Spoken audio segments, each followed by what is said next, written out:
Hey everyone, this is Comics on TV for the week of November 1st, 2015. I'm your host, Josh. And I'm your good buddy, Jump Street. Here's what happened on your comic-related shows.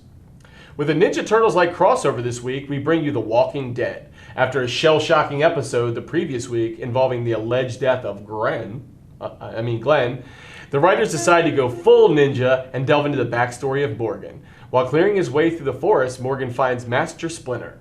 Well, not really. Instead of a large rat, he finds a large man who is well fat.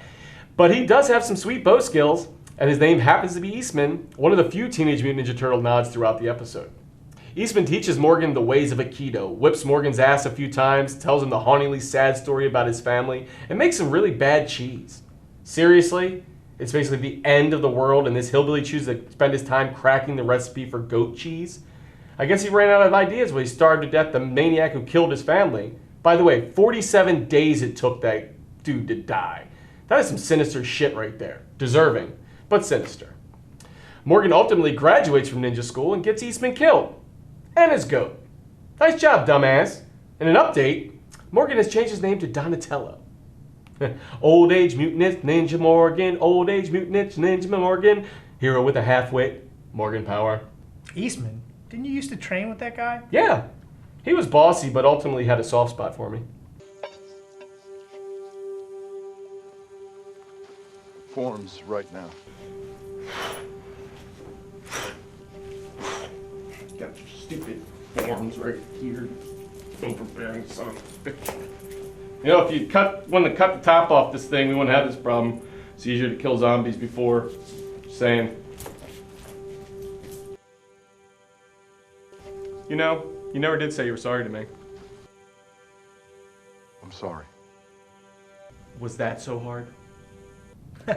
Nicely done, dude. Speaking of green, this week on Arrow. Constantine makes a cool appearance on Arrow this week, but nothing is colder than Dark asking Lance if he put his daughter in the ground yet. Line of the night goes to Felicity Smoke. Her marble collection is incomplete. Of course. A Lance family reunion happens once Constantine helps Laurel and Oliver battle for Sarah's soul. Too bad there isn't any chance of a Merlin family reunion. Poor Tommy. Is it possible that Tommy is still alive? Remember, you saw it here first. Ray Palmer is alive and possibly well. Well, possibly. Can't wait for next week. Let's check in with Gigi for some live updates.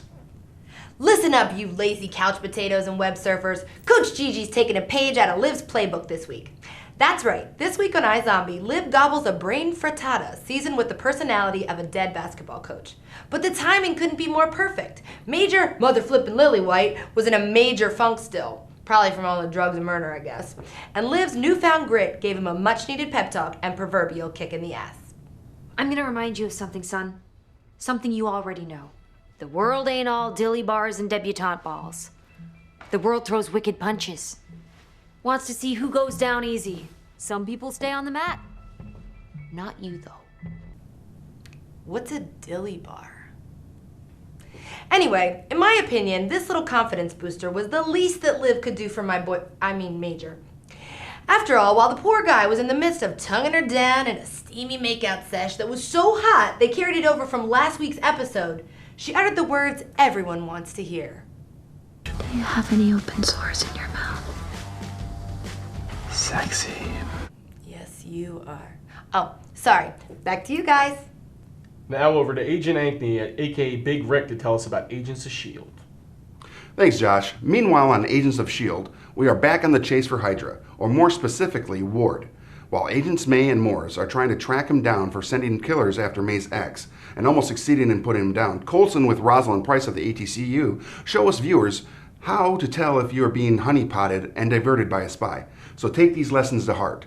If someone you know brings you food from or takes you to your favorite restaurant, they're a spy. If they know that you like a specific thing and are always showing you related items, say like Star Wars stuff, a spy. Basically, if anyone knows you and acknowledges it through thought and or gesture, obviously they are a spy. And oh, let's not forget, if they have their organization's logo all over things, they're a spy. But that's none of my business. Oh, and Skye spends this episode trying to figure out who Lash is. Guess what? She does. And it will break you down mentally. And I mean, it's a real mind F. Heck, you might even need to see a shrink after you find out who it is. What are you thinking about? Supergirl. We're back, dude. Huh? Here's what happened on Supergirl. Guess who tried to hug a hologram again this week? What will that Supergirl learn? This week, everyone's favorite female extraterrestrial was seen less like a superhero and more like a super duper, meaning everyone in National City felt duped by her. I guess they expected with great power comes the knowledge of how to use it, but alas, not so much.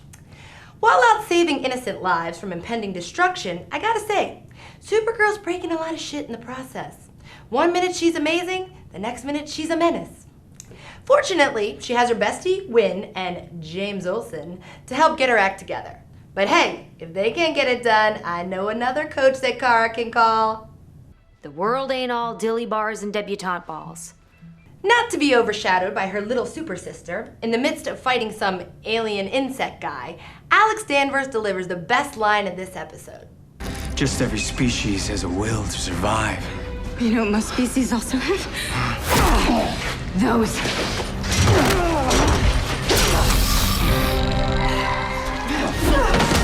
Whoa! Apparently bug busting is better than a bug zapper. But that's none of my business. You forgot the most important part. Maxwell Lord is Peter Facinelli. Mike Mother Effin Dexter is on Supergirl. Take that, Amanda.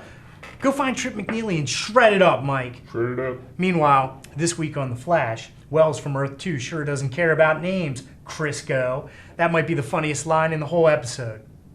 Just kidding. Best line goes to Crisco. Our Dr. Wells may have been a murderer. You're just a dick.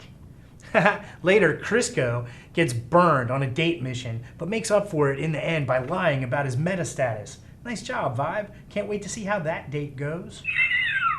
Patty Spivot is a vision in some unidentifiable color on Barry's date with her. She looks great.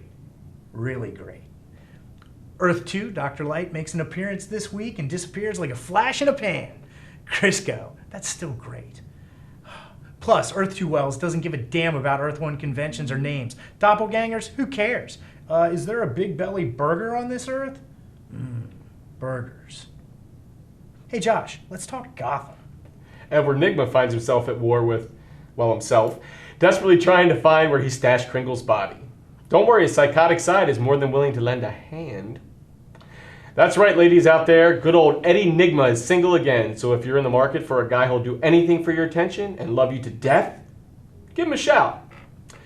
We have the makings of a cat fight at Wayne Manor between Silver St. Cloud and Selena Kyle. Who wins? Two young gals just as shifty as the other, both vying for the attention of the dorkiest kid on the show? Let's face it, if he didn't have money, they'd just be fighting over who got to give him a wedgie. But if I had to place my bet, I'd take the cat in the cat fight. Oswald loses his cool and is out for blood after Theo kills his dear sweet mother.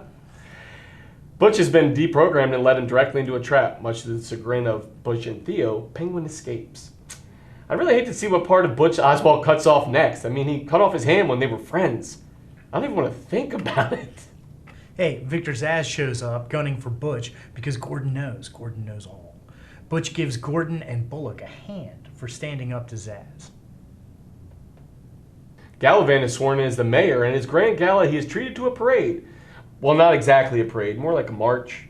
The March of the Penguins! That's right. Penguin is after Galavan in clone force, and he has that butthole puckering tight. Gordon and Bullock are on to him as well, realizing he's not Gotham's savior, but the dickbag that we all know him to be. Welcome to the party, boys. Oh, the Penguin Squad? Genius. The Batmobile may have lost a wheel, but this time Penguin gets away. Well, there you have it. Another week of the awesome shows comes to an end. Make sure you tune in next week and follow us on social media. And remember, not all of us are destined to be superheroes, but that doesn't mean we can't watch them on TV. See you next time.